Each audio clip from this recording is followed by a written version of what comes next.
Drywall, that's the one, yeah. This is what fascinated me. People think when you call them drywall plasterers, I say drywall plastering. People are like, what? That's not plastering. See, that spray gun is what hit me like, whoa, that was quick, you know? Well, Because a lot of people wouldn't use spray guns, right? The 10 million view video, yeah, you do. You have to.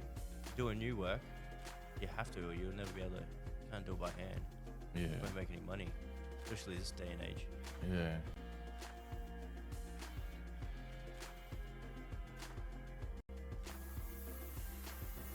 Yeah, see all the cupboards, that's right. All the four corners of the cupboards had to get done. A lot of work to get it done.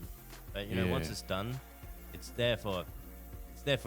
Family moves in, you've created something that's gonna stay. It was from nothing to something that's there right now. And they move in and they turn a house into a home, basically. Yeah. And you were the access for that to happen. Well, what you did stays there, you know.